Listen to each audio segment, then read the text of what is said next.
Pour revenir, Monsieur le Premier ministre, aux relations avec la France, l'ambassade de France à Niamey a été fermée, il y a eu une rupture diplomatique. Est-ce que vous envisagez de maintenir des relations stables en dépit de cette rupture? J'aurais souhaité, en lieu et place d'une rupture, que vous me parliez d'une coopération que nous essayons ici en Russie d'approfondir. Je préfère qu'on parle évidemment du présent et de l'avenir. Si le pays que vous citez a fait le choix, évidemment, d'avoir l'attitude qui est la sienne, eh bien, nous avons pu relever et pris acte et pris les responsabilités qui sont les nôtres. Le Niger n'est fermé vis-à-vis de personne. Le Niger ne cherche noise à personne. Je me permets de le répéter, c'est un pays épris de paix. Un pays qui cherche à se développer sur la base de ses propres potentialités. C'est un pays qui est extrêmement jaloux de sa dignité. Il faut le noter. En général, les pays du Sahel ont cette caractéristique qui consiste non seulement à respecter l'autre, mais à exiger en retour également le respect de l'autre. Donc voilà ce que je peux vous dire à cet égard. La décision de Paris de fermer son ambassade à Niamey intervient après des mois de tension. Et aussi, il y a eu le départ du contingent militaire étranger. Et quelles sont les alternatives pour le gouvernement nigérien d'assurer la sécurité dans la région après le départ du contingent militaire étranger? Je peux vous dire déjà que depuis le 26, nous avons enregistré une baisse sensible, justement, des attaques des terroristes. Je peux vous dire également que pour les Nigériens, c'est moins le concours permanent de l'autre que sa capacité réelle à être soutenue qui passe. Si aujourd'hui nous parlons avec la Russie sur la nécessité de l'effort à accomplir pour renforcer nos capacités, ce n'est pas pour rien. C'est parce que nous avons une base, c'est parce que notre armée a une tradition, celle de protéger notre territoire, nos biens et nos populations, et nous avons été éprouvés depuis plusieurs années. Donc je peux vous dire que toutes les initiatives qui sont prises aujourd'hui démontrent que nous avons eu raison d'amorcer et de nous engager résolument dans cette voie, celle d'affirmer notre souveraineté. Récemment, Monsieur le Premier ministre, le Niger a suspendu sa coopération avec l'Organisation internationale de la francophonie. Sachant bien que le Niger était un pays membre fondateur au début des années 70 de cette organisation, comment vous voyez dans ce contexte l'avenir de cette langue, de la langue française dans le pays? Ce que le chef de l'État, le général Tchani, a dit lors de son discours, lors de son adresse à la nation, c'est la valorisation de nos langues nationales. Il a donné toutes les instructions. Récemment, des lettres de mission ont été données à chacun des membres du gouvernement.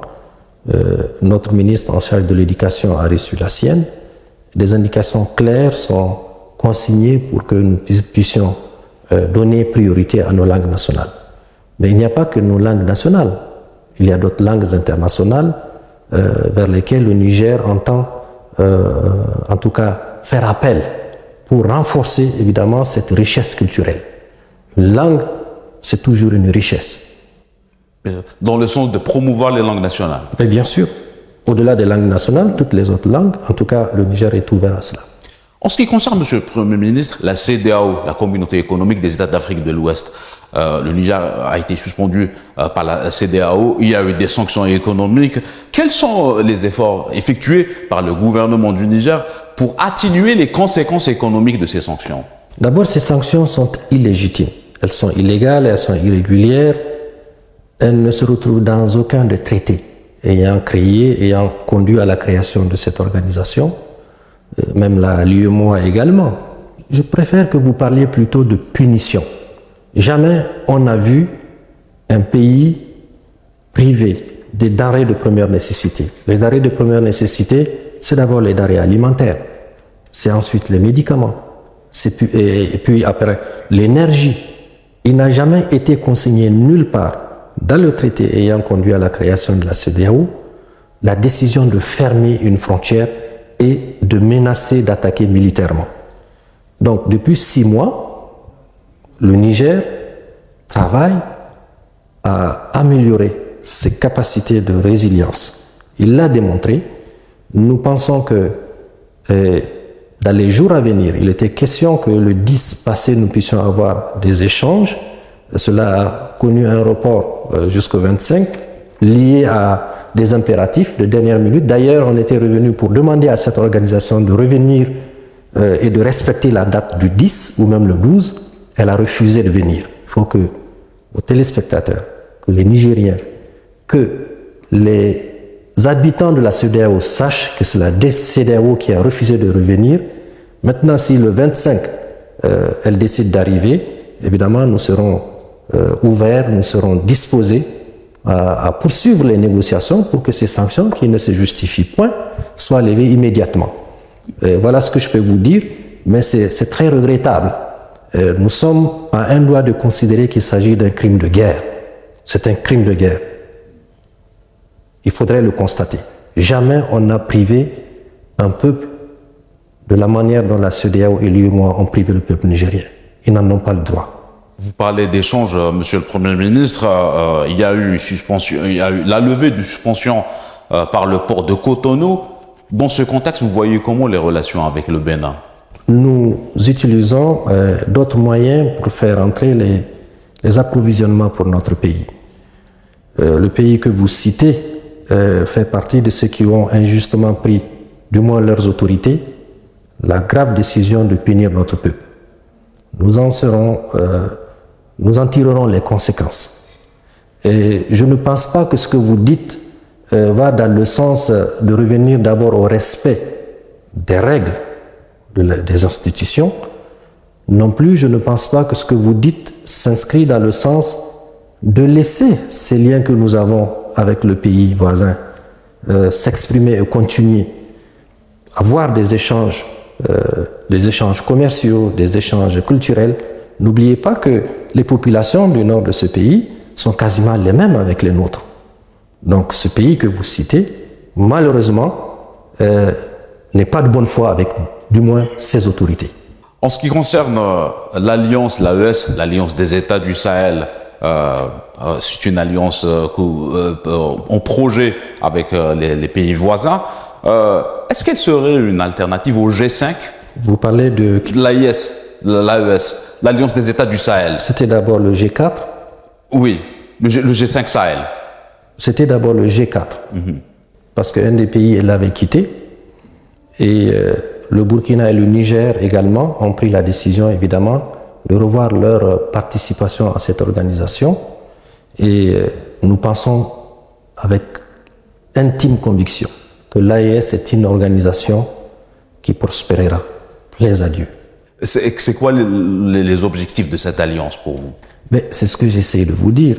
C'est une organisation qui repose sur une structure qui existe depuis les années 70. Ces trois pays qui ont en commun les populations, qui ont en commun des structures économiques qui se ressemblent, qui appartiennent à ce qu'on peut appeler les pays de l'interland, n'ayant pas accès à la mer, et qui ont quasiment les mêmes histoires, la même histoire. Ces pays ont déjà décidé, depuis les années 70, de créer ce qu'on appelle l'autorité de l'Itako-Gourma. C'est une organisation qui visait à permettre à ces trois pays de développer leurs ressources naturelles, leurs échanges commerciaux, culturels, diplomatiques, etc. Et avec les défis auxquels ils ont été confrontés, c'est-à-dire notamment les terroristes, ils ont cette fois-ci décidé de mettre en place une stratégie commune, une mise en commun de leurs moyens pour lutter efficacement contre ce terrorisme. Donc il y a une dimension de défense et sécurité qui vient s'agripper et qui donne évidemment la quintessence de cette alliance qu'on appelle aujourd'hui l'Alliance des États du Sahel. Pour votre information, je pense que vous en étiez déjà informé, les deux premiers ministres, maliens et burkinabés, ont séjourné au Niger à la fin de l'année dernière.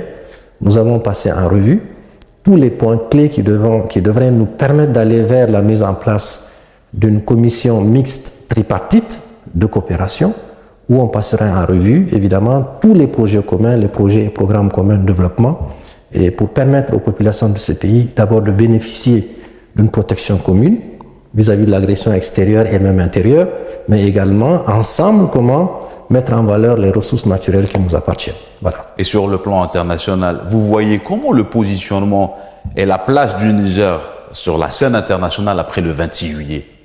Écoutez, il y a très peu de pays aujourd'hui qui continuent de considérer que notre pays a eu tort de se frayer ce chemin. Progressivement, l'étau se dessert autour de notre pays. Le Niger a toujours été respecté sur le plan international.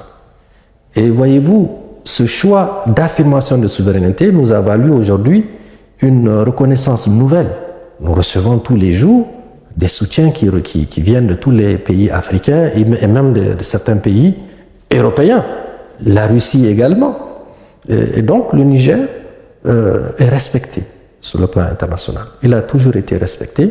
On a connu certainement une courte parenthèse, mais il est évident que de par la tradition que nous avons du respect des autres, de par la nécessité pour nous de respecter les autres et d'exiger également qu'on nous respecte, je pense que pour nous, il n'y a rien à faire.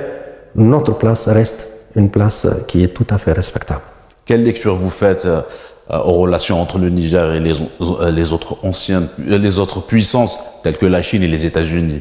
Écoutez, je dirais qu'on n'a pas de problème avec ces pays avec lesquels nous entretenons des relations cordiales avec la Chine, avec les États-Unis, qui a également pris des mesures dans le cadre de la CEDEAO, mais qui aujourd'hui a pris la décision, malgré évidemment la suspension de leur coopération, envoyé leur ambassadeur qui a déjà présenté sa lettre d'accréditation auprès la copie figurée auprès du ministre en charge des Affaires étrangères, et dès que le chef de l'État sera prêt, il la recevra pour qu'elle présente sa lettre de créance. Donc pour nous, avec ces deux pays, nous n'avons pas de problème particulier. Très bien, c'était ma dernière question. Merci à vous, Monsieur le Premier ministre.